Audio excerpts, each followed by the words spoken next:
Over the years, I've been asked, it feels like a million times by friends and others in the industry that I've got to know, if I think they should buy a building for their company. And they'll describe it as, should I buy a yard? So it's where they're storing their trucks and trailers, and it's a building to work out of, because they're throwing away money renting. So I'd love to get your take on this, and I'll bet I'd like to hear how you think through it. Okay. And I'll give you some of my opinion as well, and we'll just talk about it, but I'd really like to know what you think. Okay. Yeah, and I can imagine that you have a lot of thoughts from an operator's perspective, Yeah. from an investment perspective of where you're going to allocate capital. I'll start just from a financial perspective and a tax perspective. Okay. I think the decision to buy a yard or any type of building that you're going to use in your business, that decision today is very different than what that decision might have been 10 years ago.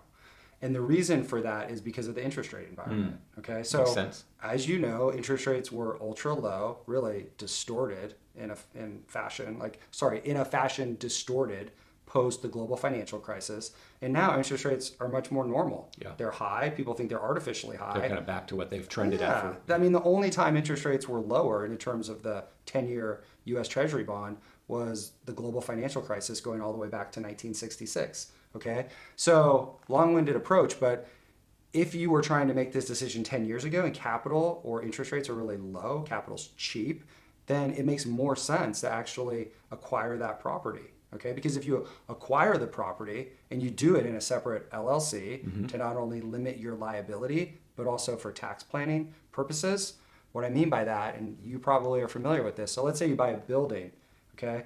You can do a cost segregation study in order to accelerate depreciation. And then you're basically from that building, you're renting it out from your LLC to your business. So your business is paying rent to you as the owner of the LLC. Okay. Right. So if you charge a relatively high amount of rent to your business, that depresses the profits of the business, which means the business pays less tax, right? Yep. You as the pass-through owner pays less tax, right? But at the entity level of the building, since you accelerated depreciation, you're not paying income tax on that tax. Right. Or sorry, on that cash flow. In fact, you probably have a loss for the first several years. So back 10 years ago, it made a lot of sense to do that. Today, since the financing costs are so much higher, probably over 6.5%, 7%, depending on your credit rating, it's a totally different calculus in order to decide whether or not you want to buy that building. Would you think of it from the financial side in a similar way? When I was answering the question, I generally thought of it more as or answered the question from an operator's perspective more than a finance perspective. For example, I probably almost never got into the depreciation element. I would have told somebody put in an LLC for protection, but I wouldn't have gone through the detail you've gone through. So I would have talked about it more from in that. So that's why I'd love to get your take on it. And I am familiar with everything you talked about. It's just not something I would have ever even voiced because I got hung up on the idea of even buying the building in the first place for this reason. And that is, let's say you're a $1 million, $2 million business. I don't know. Let's do it a different way. Let's say you have 15 trucks. Okay.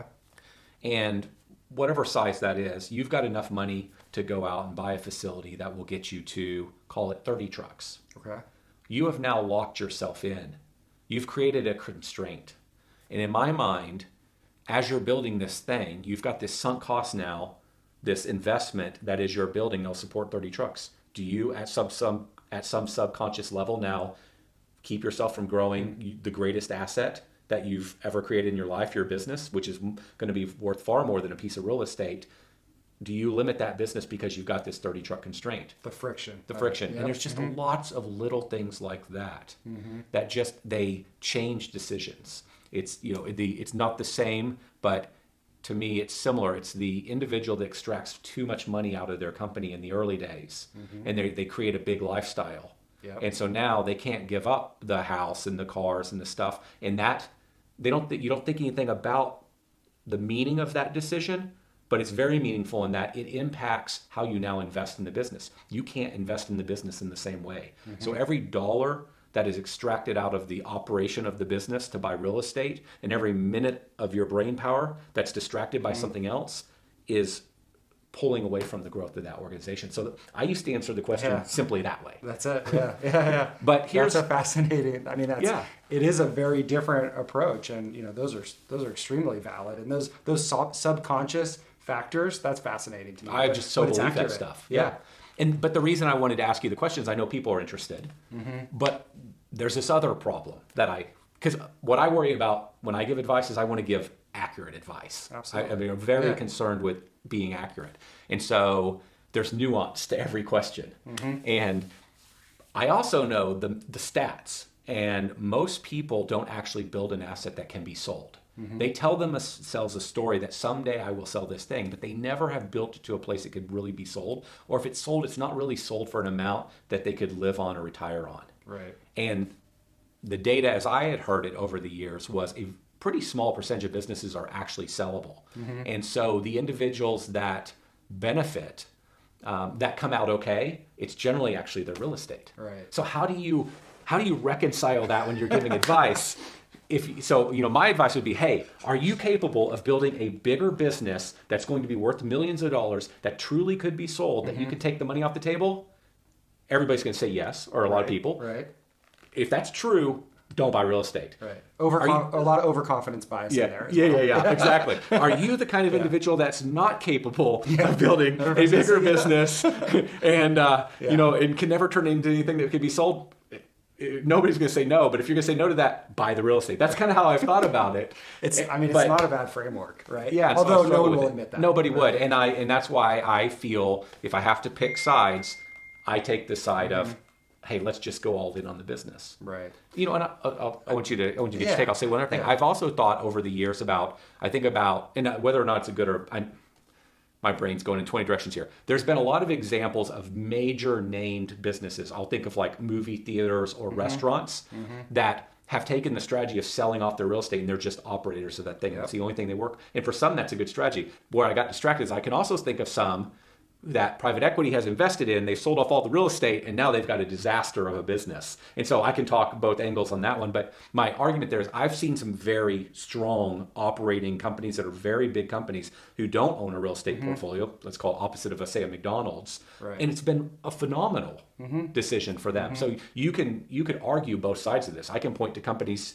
that are very strong businesses because of the real estate. And I can point to companies that are very strong businesses maybe because they weren't burdened by the real estate. Sure. No, that's true. It truly, Jonathan, it depends on the business. Okay. So this is something when it comes to consumer businesses, like outside the trades, let's say, that I've studied a lot. So Sam Walton, when he founded Walmart, right? His first store, it technically wasn't a Walmart, but he didn't own the real estate. And his store was just killing it, right? It was like one of the most profitable retail stores in the country in a very small rural town. So guess what happened? His landlord canceled the lease. The lease expired, right? So he had to start over. He had to start over. Guess what? So he wants to be in control from that. Guess what? Walmart owns almost all their real estate. Okay. Costco, same thing. Costco owns a lot of their real estate. So what you've seen over time with retail business models, so consumer preferences change, and it's hard for retailers to come up and keep pace with that change, right? Like there really aren't a lot of retailers that have existed across generations because of that.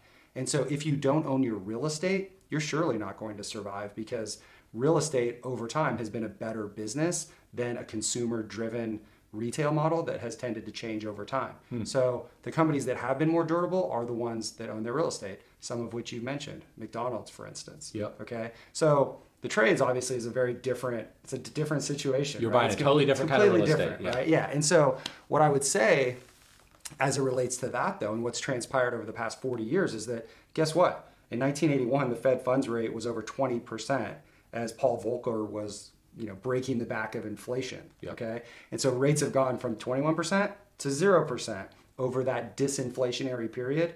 Guess what has really been the best performing asset over that time, as you would imagine, is real estate. Yeah. Okay. I know a bunch of guys that are insanely wealthy. Right. And why are they wealthy? Lots I'm sure they're smart guys, but lots of debt and leverage corresponding a huge historical decline in interest rates. Yep. So you tell me we're back at 5.25% on the Fed funds. We're not going to have that decline again, okay? Yeah. And you could argue that rates here are normal and could have an upward bias even, right? I'm not calling that, but I think on a structural, more long-term basis, you're going to have higher inflation, which means interest rates aren't going back to zero, which means, guess what? You don't have a tailwind for real estate valuations like you had over the past 40 years. Not to say real estate's a bad asset class or it's going to perform poorly, but you've had a historically positive period for real estate valuations. Makes So, a ton of sense. Yeah. Well, appreciate that. Yeah, absolutely. I like the insight. Hopefully it helps. It does. Okay, great. Thanks.